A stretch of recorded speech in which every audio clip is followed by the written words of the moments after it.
Bihar board matric final परीक्षा 2006 की अगर आप तैयारी कर रहे हैं तो यह वीडियो आपके लिए यूजफुल होगा, क्योंकि इस चैनल पे हम सिखा रहे हैं आपको 500 ऑब्जेक्टिव प्रश्न, जिसका यह थर्ड पार्ट है। सेकंड पार्ट तक हम लोगों ने कर लिया है, तो आइए हम पार्ट थर्ड जो है वो स्टार्ट करते हैं।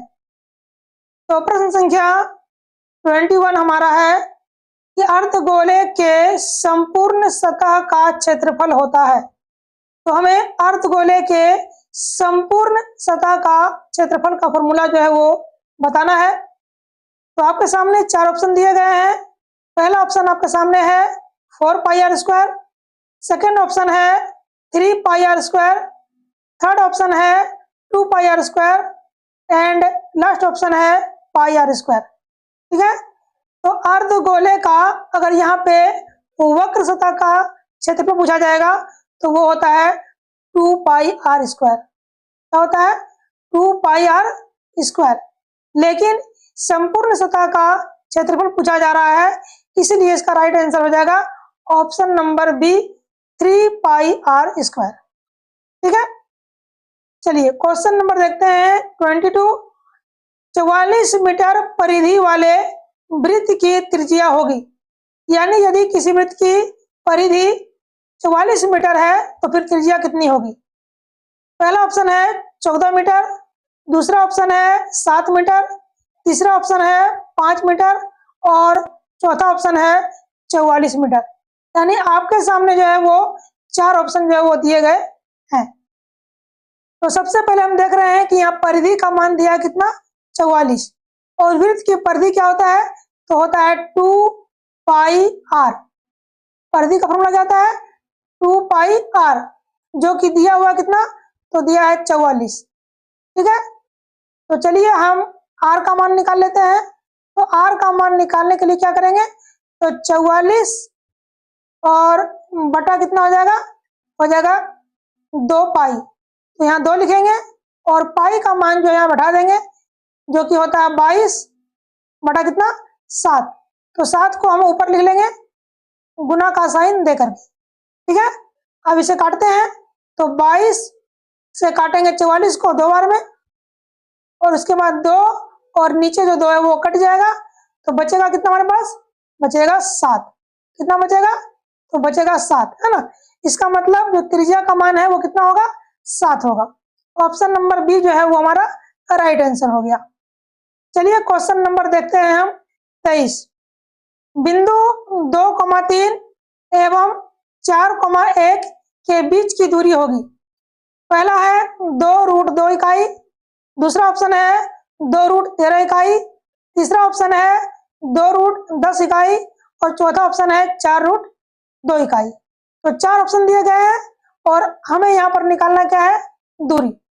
तो इस क्वेश्चन को हम लॉन्ग प्रोसेस से नहीं बल्कि शॉर्ट प्रोसेस से बनाएंगे, क्योंकि जितने भी ऑब्जेक्टिव प्रश्न है वह शॉर्ट प्रोसेस से बनाना ही जो है लाभदायक होता है, क्योंकि आपके पास समय बचेगा और आप अधिक से अधिक क्वेश्चन को सॉल्व कर पाएंगे। तो आइए आपको बताते हैं कि इसे हम कैसे हल करते हैं। तो सबसे पहले हम यहाँ पे ये जो फर्स्ट डिजिट है 2 और इस बिंदु का जो फर्स्ट डिजिट है 4, इसको आपस में घटाएंगे और इसको स्क्वायर करेंगे। तो 2 में अगर 4 को घटाएंगे कितना हो जाएगा? हो जाएगा -2। कितना होगा? -2, और इसका स्क्वायर कर देते हैं। ठीक है, उसी प्रकार से अब यहाँ बची हुई जो संख्या है उसको आपस में घटाएंगे। तो 3 में घटाएंगे 1 तो कितना बचेगा? यहाँ भी बचेगा 2। ठीक है, और यहाँ भी कर देंगे क्या चीज? स्क्वायर, और बीच में जो साइन रहेगा वो रहेगा प्लस का, और साथ ही यहाँ पर आपको अंडर रूट भी देना है। ठीक है, तो 2 का स्क्वायर अगर करेंगे तो वो कितना हो जाएगा?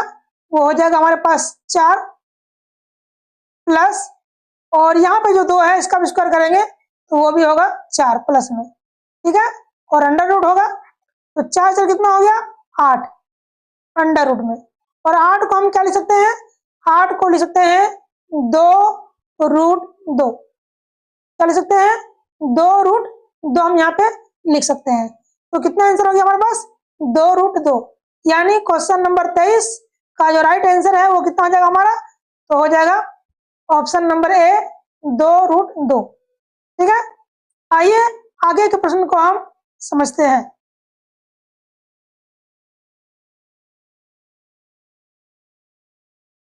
चलिए क्वेश्चन नंबर देखते हैं 24। किसी बिंदु की y अक्ष से दूरी उस बिंदु का कहलाता है।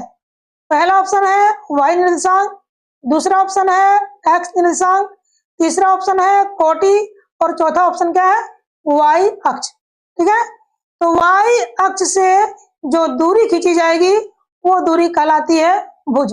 कैसे कहलाएगी, तो देखिए ये जो है ये y अक्ष है और इससे जितनी भी हम दूरी खींचेंगे, जैसे कि मान लीजिए यहां से एक हम दूरी तक खींच दिए राइट साइड में, ठीक है, एक खींच दिए लेफ्ट साइड में, ठीक है, तो जितनी भी दूरी खींची जाएगी तो ये क्या है, ये है भुज।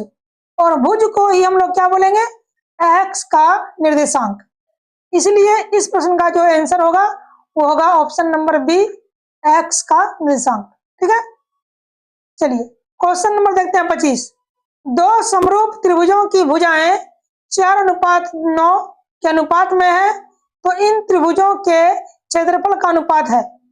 पहला ऑप्शन आपके सामने है 2:3, दूसरा ऑप्शन है 4:9, तीसरा ऑप्शन है 16:81 और चौथा ऑप्शन है 81:16।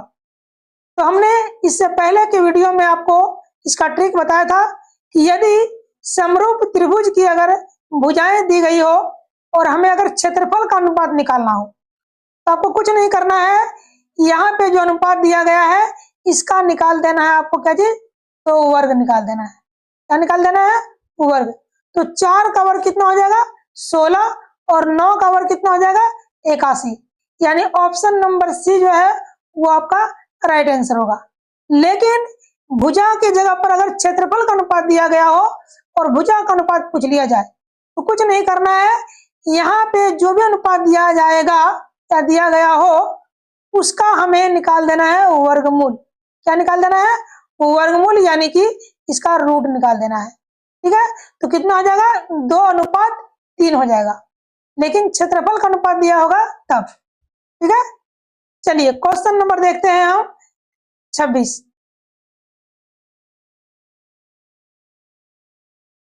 किसी द्विघात समीकरण के विवेचक का मान 0 से बड़ा होने पर दोनों मूल होंगे, वास्तविक और भिन्न, वास्तविक और समान, अवास्तविक और भिन्न या अवास्तविक और समान।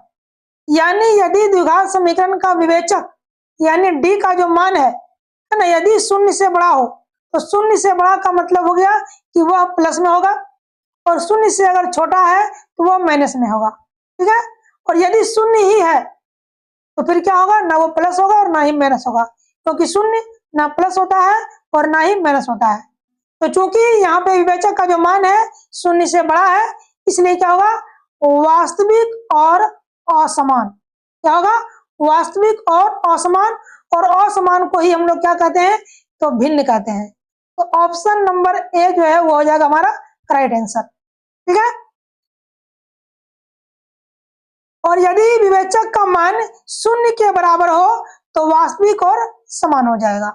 ठीक है, चलिए क्वेश्चन नंबर देखते हैं 27। 9 sec square theta minus 9 tan square theta बराबर है। पहला ऑप्शन है 1, दूसरा ऑप्शन है 9, तीसरा ऑप्शन है 8 और चौथा ऑप्शन क्या है, तो 0। तो बच्चे क्या करते हैं, ये 9 और बीच में माइनस लिखा हुआ 9, तो 9 में 9 घटा देते हैं और वो आंसर लिख देते हैं कितना, 0। ठीक है, जो कि गलत है। ठीक है, तो यहाँ क्या करना है, हमें यहाँ पे 9 जो है कॉमन लेना है। क्या लेना है, कॉमन। तो जब कॉमन लेंगे तो यहाँ बचेगा sec स्क्वायर थीटा और माइनस यहाँ बचेगा सिर्फ tan स्क्वायर थीटा, जो कि 1 के बराबर होता है। इसलिए 9 को हम 1 से गुना कर देंगे तो हमारा आंसर क्या हो जाएगा, ऑप्शन नंबर बी, यानी कि 9।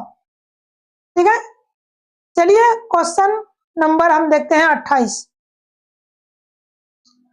क्वेश्चन नंबर 28 कहता है कि √2 है 1, क्या यह परिमेय संख्या है, अपरिमेय है, प्राकृत संख्या है या इनमें से कोई नहीं। ठीक है, तो रूट 2 यानी कोई भी संख्या यदि रूट में है और उसका वर्गमूल आप नहीं निकाल सकते हैं तो वह संख्या क्या हो जाएगा, अपरिमेय। जैसे कि रूट 2 क्या हो गया, अपरिमेय। लेकिन 2 के जगह पर यदि रहेगा 16 दिया हुआ तो 16 का वर्गमूल क्या होगा, तो 16 का जो वर्गमूल है वो हम निकाल सकते हैं, जो कि आता है 4। तो रूट 16 क्या हो जाएगा, परिमेय संख्या। इसी प्रकार रूट 16 के जगह पर अगर रूट 9 भी हुआ तो इसका भी वर्गमूल निकाल सकते हैं, कितना होगा, तो 3। तो रूट 9 भी क्या हो जाएगा, एक परिमेय संख्या। लेकिन रूट 2 का हम मान नहीं निकाल सकते हैं, इसलिए रूट 2 क्या है, एक अपरिमेय संख्या है। ठीक है, चलिए क्वेश्चन नंबर देखते हैं 29। दो परिमेय संख्या के बीच अधिकतम कितनी परिमेय संख्या हो सकती है। यानी 2 परिमेय संख्या है तो उसके बीच में कितनी संख्या होगी, क्या 1 होगी, 2 होगी, 3 होगी या फिर अनंत होगी। तो इसका आंसर क्या हो जाएगा, ऑप्शन नंबर डी, अनंत। यानी 2 परिमेय संख्या के बीच अनंत या फिर अनगिनत है ना परिमेय संख्या हो सकती है। ठीक है, तो क्वेश्चन नंबर देखते हैं हम 30। कौन रेखीय बहुपद व्यंजक है। तो आपको हमने पहले के वीडियो में ही बता चुके हैं कि रेखीय बहुपद में जो चर की जो घात होगी या अधिकतम घात होगी वो होगी 1, और यदि द्विघात बहुपद है तो चर की अधिकतम घात होगा 2, और त्रिघात यदि ये बहुपद है तो चर की अधिकतम घात होना चाहिए 3। तो चूंकि यहाँ पर रेखीय बहुपद बोला जा रहा है तो इसका मतलब हो गया कि चर की सबसे बड़ी जो घात है वो होना चाहिए 1। जैसे कि क्वेश्चन नंबर ए में देखते हैं कि यहाँ पे जो चर का जो घात है, चर यानी कि x की पावर कुछ नहीं है, मतलब यहाँ पे 1 है, तो यह एक रेखिक बहुपद है। लेकिन यहाँ पे देखते हैं x पे 2 पावर है तो यह रेखिक बहुपद नहीं है। ऑप्शन नंबर 3 में भी देखते हैं कि x पे 2 पावर है तो यह भी रेखीय बहुपद नहीं होगा, और यहाँ पर x की सबसे बड़ी घात कितना है, 3, तो यह भी रेखीय बहुपद नहीं होगा। इसका मतलब ऑप्शन नंबर ए जो है हमारा करेक्ट आंसर है। चलिए आज के वीडियो में हम इतना ही देखेंगे, आने वाले वीडियो में और भी ऐसे ही इंपॉर्टेंट प्रश्नों को देखेंगे और सीखेंगे। तो मिलते हैं नेक्स्ट वीडियो में।